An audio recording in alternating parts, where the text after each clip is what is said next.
एक गांव में राधा नाम की लड़की रहती थी। उसके माता पिता बचपन में ही गुजर गए थे। वह बिल्कुल अनाथ थी। उसका कोई भी अपना नहीं था। एक दिन राधा पास के कुएं के पास पानी भरने जाती है। जब औरतों ने राधा को देखा तो कहने लगी, देखो तो कौन पानी भरने आया है। हमारे गांव की सबसे मनहूस लड़की आई है। जो लड़की अपने माँ बाप को बचपन में ही खा गई हो, उसे मनहूस नहीं कहेंगे तो और क्या कहेंगे। ये कैसी बातें कर रहे हैं आप लोग? मैं आपकी बेटी की उम्र की हूँ। हमारी बेटी की उम्र की हो, पर हमारी बेटी तो नहीं हो ना। राधा रोते हुए अपने घर आ जाती है। माँ, पिताजी, आप मुझे छोड़कर क्यों चले गए? मुझे भी अपने साथ ले जाते। मुझसे अब ये सब सहन नहीं हो रहा है।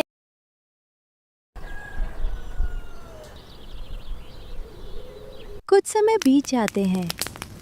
राधा खाना बना रही थी। तभी उसे बाहर से आवाज सुनाई देती है। जब वो बाहर आकर देखती है तो गांव के मुखिया के बेटा खड़ा रहता है। तुम यहाँ क्यों आए हो? तुम्हें नहीं पता गांव में कैसी कैसी बातें बनाते हैं लोग? अरे तो क्या हो गया, बनाने दो, बनाते हैं तो। मैं तुम्हें बहुत पसंद करता हूँ। बकवास बंद करो अपनी और चले जाओ यहाँ से। मैं तुम्हें बिल्कुल पसंद नहीं करती हूँ। बस एक बार मेरी बात मान लो, फिर रानी बना के रखूंगा तुम्हें। मुझे रानी बनने का कोई शौक नहीं है। मुखिया का बेटा वहाँ से चला जाता है। राधा ये सब बात से बहुत सहम जाती है।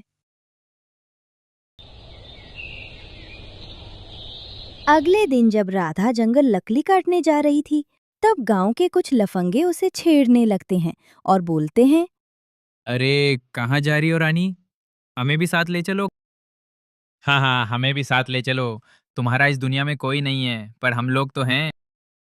भले ही मेरा इस दुनिया में कोई नहीं है, पर तुम लोग भगवान से डरो। वो सब देखते हैं, जैसा कर्म करोगे वैसा फल मिलेगा। वो दोनों लड़के वहाँ से चले जाते हैं। राधा लकड़ी काटने जंगल आ जाती है और लकड़ियाँ काटने लगती है, पर उसके मन में वही सब बात घूम रही थी, जिससे उसे गुस्सा आने लगता है। वो लकड़ी काट ही रही होती है, तभी उसे किसी की आवाज सुनाई देती है। वो रुक जाती है और इधर उधर देखने लगती है। ये आवाज कहाँ से आ रही है? यहाँ तो आसपास कोई भी व्यक्ति नजर नहीं आ रहा है। आवाज इतना धीरे था कि उसे समझ नहीं आ रहा था कि आवाज कहाँ से आ रही है। वो आसपास देखने लगती है।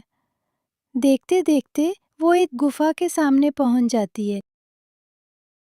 लगता है आवाज इसी गुफा के अंदर से आ रही थी। राधा गुफा के अंदर चली जाती है। गुफा में अंधेरा होने की वजह से उसे कुछ दिखाई नहीं देता है। अरे, गुफा में तो इतना अंधेरा है कि कुछ साफ दिखाई नहीं दे रहा है। अब पता कैसे चलेगा कि कोई गुफा में है या नहीं? वह गुफा से बाहर निकलती है और अपने घर आ जाती है। वह घर तो आ गई थी, परंतु वह सिर्फ उसी गुफा के बारे में सोच रही थी। अगले दिन राधा फिर से उस गुफा में जाती है। इस बार वो अपने साथ मसाल लेकर जाती है। कुछ समय देखने पर उसे एक नौजवान युवक वहां लेटा हुआ नजर आता है। राधा उसके पास जाकर देखती है तो उसके बदन के जगह जगह से खून आ रहा था। अरे, इन्हें तो बहुत चोट लगी है। मुझे इनका इलाज करना होगा, वरना इनकी मृत्यु हो जाएगी। अगर मैं इलाज के लिए इन्हें अपने घर ले गई तो बिना वजह का गांव में हंगामा होगा। मुझे इनका इलाज यही करना होगा। अगली सुबह फिर से राधा जंगल की ओर निकल जाती है। वो दिन भर उस युवक का ख्याल रखती और शाम होते ही घर आ जाती।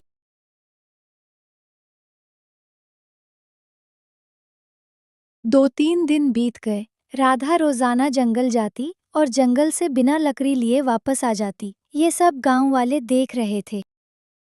ये लड़की रोजाना जंगल जाती है और जंगल से बिना लकड़ी लिए वापस आ जाती है। मुझे लगता है कुछ तो बात जरूर है। हमें मुखिया जी से बात करनी होगी। मुखिया जी, राधा रोजाना जंगल जाती हैं। दिन भर जंगल में समय व्यतीत करती है और शाम को बिना लकड़ी लिए वापस आ जाती है। इसमें दिक्कत की क्या बात है? अब तुम लोग उसे जीने भी दो। हम तो बस आपको बता देना चाहते थे कि अगर कहीं कुछ उच्च नीच हो गई तो बेकार में हमारी गांव का नाम खराब हो जाएगा। मुखिया उनकी बात को अनसुना कर देता है और उन लोग को वहाँ से जाने के लिए बोल देता है। ये मुखिया किसी काम का नहीं है। दोनों बाप और बेटे राधा पर मरते हैं। ये थोड़ी उसको गांव से बाहर निकालेंगे। राधा की देखभाल की वजह से उस युवक की हालत में सुधार आने लगा था। एक दिन राधा जंगल से घर लौटती है तो वो अपने घर के बाहर गांव वालों को देखती है। क्यों रे, कहाँ से आ रही है? मैं लकड़ी काटने जंगल गई थी, वहीं से आ रही हूँ। तुम्हारी कुल्हाड़ी कहाँ है? और तुम जब जंगल जाती हो तो लकड़ियाँ लेकर क्यों नहीं आती हो? राधा गांव वालों की बात सुनकर घबरा जाती है। रघु ने पता लगाया है कि तुम उस गुफा में किसी नवजवान की देखभाल करती हो। सुन लड़की, हमारे गांव में ये सब नहीं चलेगा। अगर तुम्हें इस गांव में रहना है तो तुम्हें ढंग पूर्वक रहना होगा। ठीक है, दोबारा ऐसा नहीं होगा। मुझे नहीं पता था ये मेरे पीठ पीछे मेरी निगरानी भी करते हैं। मैं अनाथ हूँ, तो क्या इसमें मेरी गलती है?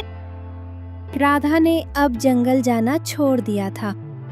एक दिन राधा आराम कर रही थी, तभी कोई दरवाजे पर दस्तक देता है। जब राधा उस व्यक्ति को देखती है तो देखकर हैरान हो जाती है। वो व्यक्ति कोई और नहीं बल्कि श्याम था, जिसकी देखभाल वो गुफा में करती थी। तुम यहाँ? तुम्हें मेरा पता किसने दिया? बहुत मुश्किल से गांव वालों से पूछने के बाद तुम्हारा पता मिला मुझे। क्या मैं अंदर आ सकता हूँ? राधा श्याम को बैठने के लिए बोलती है। जब गांव वालों ने देखा कि कोई लड़का राधा के घर आया है तो उन्होंने ये बात मुखिया से बता दी। मुखिया गांव वालों के साथ राधा के घर आ जाता है। शो सुनकर श्याम और राधा बाहर आते हैं। तो ये काम करने तुम जंगल जाती थी? अच्छा हुआ तेरे माँ बाप मर गए, वरना ये सब देखकर जीते जी मर जाते। मैंने ऐसा कोई काम नहीं किया है। आप लोग मुझे गलत समझ रहे हैं। हम तुम्हें गलत समझ रहे हैं। तुम अभी इस वक्त एक नवजवान के साथ हो और तुम हमें ही गलत ठहरा रही हो। आप सब लोग चुप हो जाइए, वरना मुझसे बुरा कोई नहीं होगा। क्या कर लोगे तुम? आखिर इसने तुम्हें भी अपने जाल में फंसा ही लिया। इसका तो काम ही है पराये मर्दों को फंसाना। अगर एक और शब्द आपके मुंह से निकला तो ये आपके लिए अच्छा नहीं होगा। राधा ये सब देखकर हैरान थी। उसे कुछ समझ नहीं आ रहा था कि क्या करे। तभी श्याम बोलता है। राधा, मैं सेठ प्रेमचंद का बेटा हूँ। तुम्हारे पिताजी और मेरे पिताजी ने हम लोग का विवाह बचपन में ही तय कर दिया था।